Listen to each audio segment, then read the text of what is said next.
Okay, आज पनि म नयाँ ट्रिक सिकाउँछु है त आज पनि।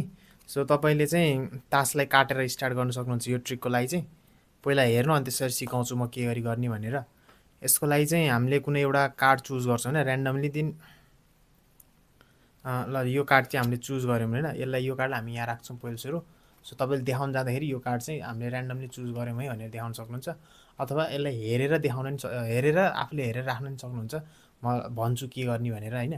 सो अब तपाईँ के भन्नुहुन्छ भने म यसरी राख्दै जान्छु, जहाँ मलाई लाग्छ त्यहाँनिर स्टप भन्नु भन्ने है त। जसलाई पनि देखाउँदा हुन्छ उसले चाहिँ जहाँ मलाई लाग्छ त्यहाँनिर स्टप भन्न पायो। लेट्स चाहिँ तपाईँले यहाँनिर स्टप भन्यो अरे होइन। अब यो दुईवटा मध्ये कुनै एउटा चुज गर्न लगाउने, कि त यो होइन, जुन मलाई लाग्छ त्यो एउटा चुज गर्नु भन्ने। लेट्स चाहिँ उसले यो चुज गर्यो अरे। अब त्यो उसले चुज गरेको टपको कार्ड चाहिँ हामी पल्टाउँछौँ, यहाँनिर चाहिँ 7 छ होइन।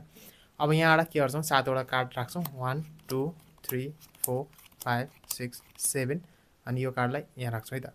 सो अब के हुन्छ भन्दाखेरि हामीले के गर्यौँ, तासलाई काटेर स्टार्ट गऱ्यौँ र एउटा ऱ्यान्डम कार्ड यहाँनिर राख्यौँ, अनि उसले दुईवटामध्ये एउटा कुनै पनि कार्ड चुज गर्यो, यहाँनिर कार्ड उसले चुज गरेको कार्डलाई हामीले पल्टायौँ, 7 आयो।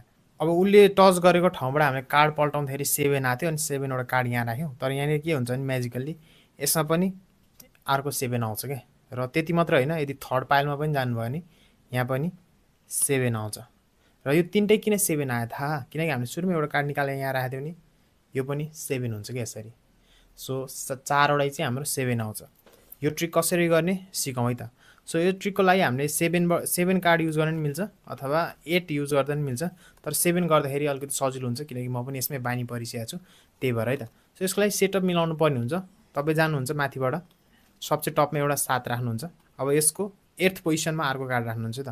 1 2 3 4 5 6, नभए 7thमै राख्दा पनि हुन्छ, 7thमै अथवा 8thमा। तपाईँलाई याद हुनु पऱ्यो कि कहाँनिर राखेको छु भनेर।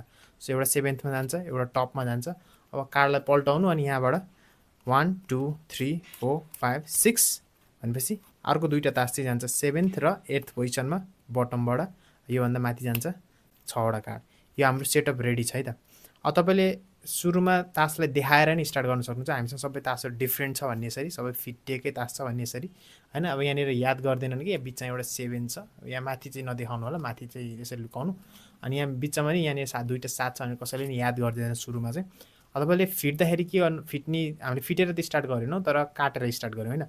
सो म आउने भिडियोहरूमा चाहिँ तपाईँलाई काट्ने तरिकाहरू, धेरै तरिकाहरू सिकाउँछु। सो सब्सक्राइब चाहिँ गर्नु होला। सब्सक्राइब गरेपछि सो द्याट तपाईँलाई नयाँ भिडियो आउने बित्तिकै तपाईँले नोटिफिकेसन आउँछ है त। र अब हामीले अघि मैले काट्दाखेरि चाहिँ कसरी काट्यो भन्दा नि, यो एउटा टेक्निक हो। जस्तै तपाईँले एउटा टपबाट निकाल्नु भयो, अनि यो मिडलको पोर्सन हो, यसलाई यहाँ साइडमा राख्यौँ, र यो सबसे बटमको पोर्सन है, यसलाई यहाँनिर राख्यौँ है त। अब मैले टिप्दाखेरि के गरेँ, फेरि यो टपको थियो, टपलाई मिडलको माथि राखेँ। अब यो टप र मिडललाई टिपेर फेरि बटममा राखेँ, र यहाँनिर काटे जस्तो त देखियो, तर काटेको हुँदैन, हाम्रो पोजिसन सबै जस्ताको तस्तै हुन्छ है त।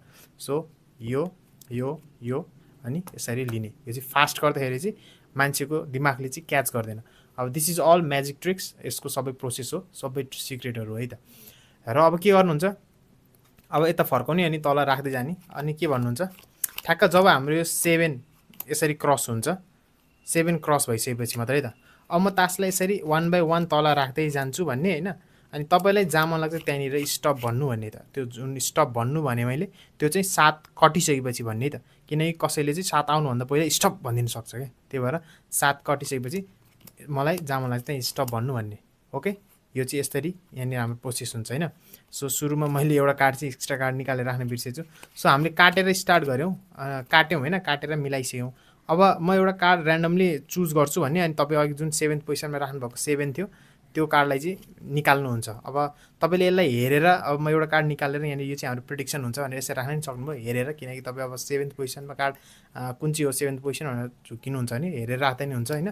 तर त्यो अलिक बढी कन्भिन्सिङ हुँदैन। सो तपाईँ 3टा निकाल्नुहुन्छ, 3टा 4 5 6 यसरी 3टा गर्ने, अनि लास्टको यो 7th पोजिसनको कार्ड हुन्छ। सो म एउटा कार्ड ऱ्यान्डमली निकाल्छु यहाँबाट, लेट्स चाहिँ यो निकालेर भन्ने, अनि 7th पोजिसनको हाम्रो 7 निकालिसकेको छौँ यहाँनिर। अनि त्यसरी अब चाहिँ यो गर्ने त, म यसरी कार्डलाई 1 बाई 1 तल राख्दै जान्छु। अनि तपाईँलाई चाहिँ जहाँ मन लाग्छ त्यहाँनिर स्टप भन्नु भन्ने है त। सो मैले 7 कटिसकेपछि स्टप भन्नु भन्ने होइन। सो उनीहरूले जहाँ मन लाग्छ त्यहाँनिर स्टप भन्ने हुन्छ। अब यो दुईवटा मध्ये एउटा कार्डलाई चुज गर्न लगाउने। अब लेट्स चाहिँ उनीहरूले यो कार्डलाई चुज गर्यो भने ओके, यो कार्डको पल्टाउने, अनि यहाँनिर 7 रहेछ भन्ने। तर वाट इफ चाहिँ उनीहरूले यो कार्डलाई चुज नगरेर यो पाइललाई चाहिँ चुज गरेर ओके म यो चुज गर्छु भन्ने होइन। सो यो चुज गर्छु भन्यो भने तपाईँले यसलाई टिप्ने अनि त्यसरी यसको तासलाई टपमा के छ यसरी पल्टाउँ है त भन्ने। सो एनी हाउ तपाईँले यसैलाई चाहिँ तपाईँले डिल गर्नुहुन्छ अनि यसैलाई नै चाहिँ टर्न ओभर गर्नुहुन्छ। यो चुज गऱ्यो भने इजी, हामीले यसलाई टर्न ओभर गर्छ नि 7 रहेछ भन्ने। यो चुज गऱ्यो भने तपाईँ टिप्नुहुन्छ ओके हामीले यसमा युज गर्छौँ है त भनेर यसको कार्डलाई पल्टाउने अनि 7वटा कार्ड तल जाने 1 2 3 4 5 6 7 अनि यो जस्ट हामीले मिलाएको अनुसार चाहिँ 7 7 आउँछ लास्टमा, किनकि यहाँ पनि 7 छ भने तपाईँले यसरी रिभिल गर्न सक्नुहुन्छ। सो एनी हाउ तपाईँले सिचुएसन चाहिँ आफ्नो फेभरमा बनाउनुपर्छ यो ट्रिकमा चाहिँ है त। सो यो ट्रिक एक्चुअली प्र्याक्टिस गर्नु, धेरै प्र्याक्टिस नै चाहिँदैन, जस्ट सेटअप मिलाउने अनि त्यसलाई देखाउने हो। अनि यस्तै ट्रिकहरू सिक्नको लागि मलाई फलो अथवा सब्सक्राइब गरेर जानु होला, फलो त अन्त हो। सो सब्सक्राइब गर्न चाहिँ नबिर्सिनु होला। अनि यस्तै ट्रिकहरू म फेरि अर्को भिडियोमा ल्याउँछु। मिनिमम म डेली एउटा भिडियो अपलोड गर्न ट्राई गर्छु अनि अझै जाँगर चल्यो भने चाहिँ म 2टा भिडियो पनि अपलोड गरिदिन सक्छु है त। सो तपाईँले चाहिँ सब्सक्राइब गर्नु होला यस्तै ट्रिकहरू सिक्नको लागि। अनि I will see you in the next video with another trick.